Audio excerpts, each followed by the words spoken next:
Bab 32. Tangan cabul meraba-raba. Sebaiknya disingkirkan. Pak Lintang. Kami datang. Ketika kata-kata sopan yang luar biasa ini bergema di ruang rapat, semua orang, mulai dari Gilang hingga anggota teratas dari setiap departemen pakaian di sekitarnya, tercengang. Terutama setelah mereka melihat dengan jelas wajah sesepuh yang memimpin di depan. Duar. Semua orang merasa seolah-olah disambar petir, yang membuat pikiran mereka kosong. Dia adalah Aji Nugraha. Mana mungkin. Semua orang hampir tidak bisa mempercayai mata mereka. Aji Nugraha adalah salah satu dari 4 perancang busana utama di Indonesia. Setiap bagian dari pakaian fashion klasiknya adalah penentu tren. Bukankah dia dibayar oleh grup Tanomo dengan harga setinggi langit? Bagaimana mungkin dia muncul di sini? Selain itu, mungkinkah anak-anak muda berjas dan bersepatu kulit di belakang itu adalah tim desainer Aji Nugraha? Apa yang mereka lakukan di sini? Satu demi satu, orang-orang menatap Lintang dengan tatapan tak percaya, seolah-olah mereka baru saja melihat hantu. Apa kau tetua Aji? Bahkan suara Gilang bergetar saat ini. Benar, ini aku, tetua Aji. Tetua Aji mengangguk dan berdiri di belakang Lintang dengan hormat. Itu benar, pada saat ini. Tidak peduli siapapun itu, apakah itu Gilang atau yang lainnya, telah sepenuhnya mengkonfirmasi kalau tetua di depan mereka ini tidak lain adalah Aji Nugraha. Pada saat itu, Gilang tidak bisa menahan diri untuk melihat ke arah Liana, bertanya dengan tidak percaya. Presiden Liana, apa yang sebenarnya terjadi? Tetua Aji. Dia, begitu mendengar pertanyaan ini, senyum muncul di sudut Liana saat tatapannya menyapu semua orang. Lalu dia berkata perlahan, mulai hari ini, Tetua Aji akan menjadi kepala perancang busana grup Barma kita. Suara mendesing terdengar. Dengan satu kalimat saja, seluruh ruang rapat menjadi gempar. Ya Tuhan, semua orang merasa sangat sulit percaya. Lagi pula, nama Aji Nugraha terlalu besar di industri mode. Terutama karena pembayaran masa jabatannya dikatakan membuat grup Tanomo mengeluarkan kocek 1 triliun lebih. Presiden Liana, kamu tidak melaporkan masalah ini ke Dewan. Bagaimana kita bisa membayar gaji setinggi langit Tetua Aji?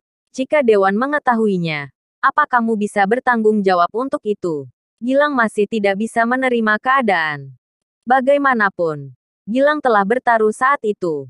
Jika Lintang benar-benar berhasil mengundang seseorang setingkat Tetua Aji, maka dia akan menawarkan wajahnya, dan membiarkan Lintang menamparkan sepuasnya. Namun, tepat saat dia selesai bicara, Tetua Aji melangkah maju dan berbicara langsung. Merupakan suatu kehormatan bagi orang tua seperti saya untuk dipilih mengambil posisi itu oleh Pak Lintang.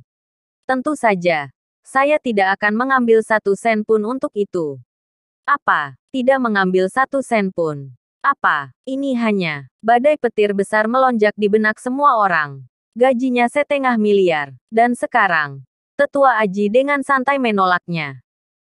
Dan itu saja. Belum lagi semua ini disebabkan oleh Lintang. Ini benar-benar sulit dipercaya. Seperti cerita fantasi. Pada saat ini, wajah Gilang seperti orang yang bingung dan sakit. Gilang tidak bisa lagi menemukan alasan untuk menentang Lintang dengan posisinya sebagai kepala penasihat teknis. Sekarang, Gilang hanya bisa memasang wajah malu-malu dan berkata kepada Lintang, Lintang, penasihat Lintang.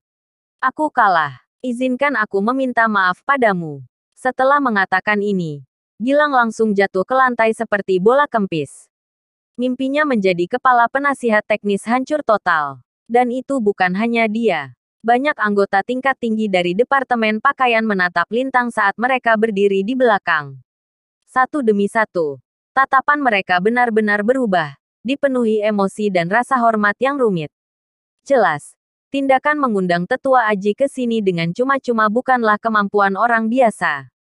Baiklah, itu sudah berlalu. Liana tersenyum tipis, rasa sayangnya pada Lintang sudah semakin meningkat. Dia melirik semua orang.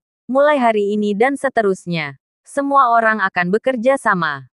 Aku harap semua orang akan bekerja sama dengan tulus, untuk lebih memperluas usaha grup keluarga Barma.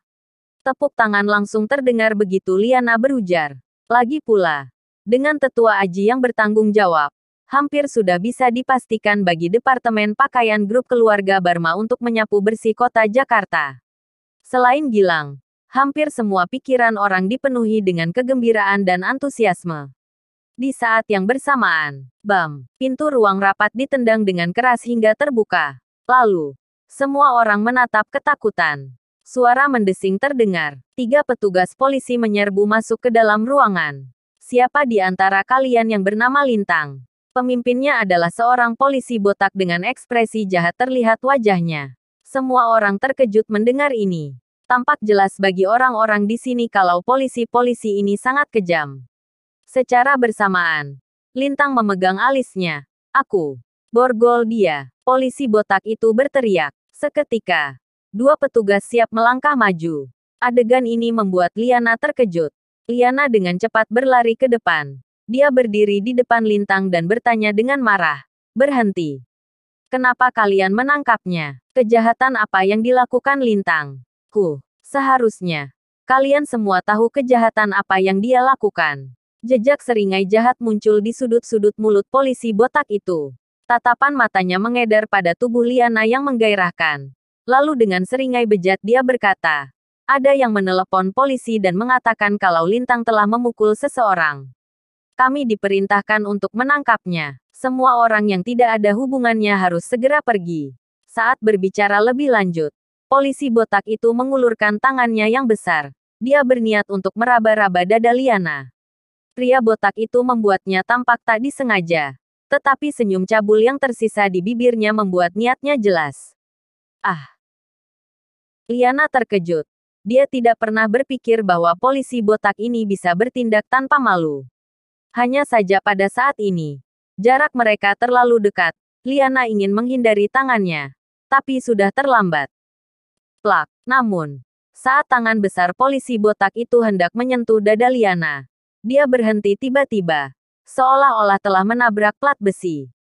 Tanpa diduga, Lintang telah meraih seluruh pergelangan tangan polisi botak itu. Bung! Kau! Polisi botak itu terkejut.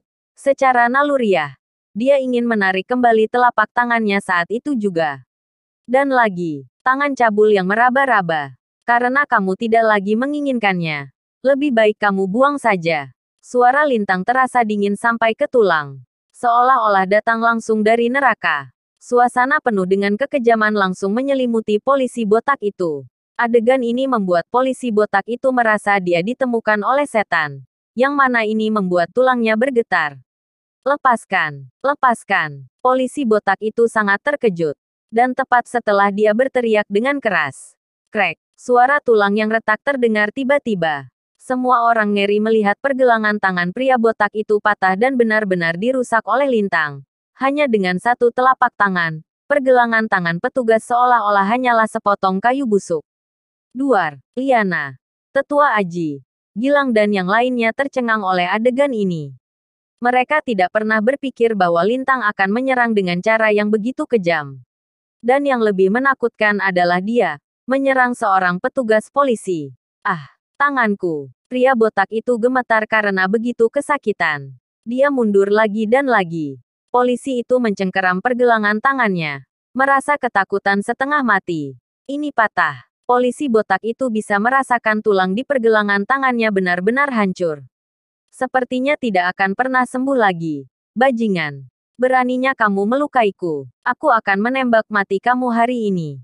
Dengan mengatakan itu, pria botak itu tiba-tiba mengeluarkan pistol dari pinggangnya. Bersiap untuk menembak Lintang. Tidak, Liana ketakutan melihat hal ini. Pada saat itu, dia membahayakan dirinya sendiri.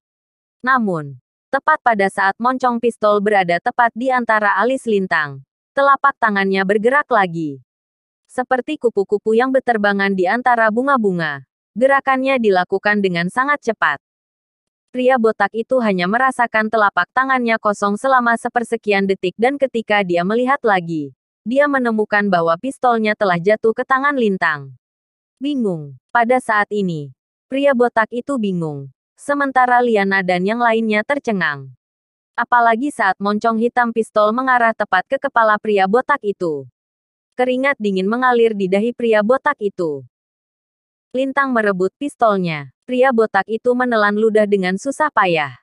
Dia merasa seolah-olah kepalanya bisa meledak kapan saja dan itu hampir membuatnya kencing di celana karena ketakutan.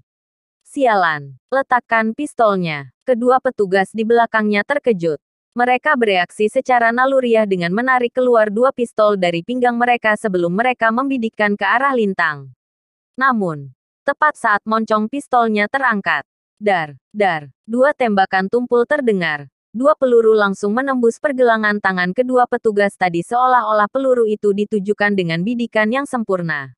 Kling, kling. Dua pistol jatuh ke lantai dan ruangan menjadi sunyi senyap.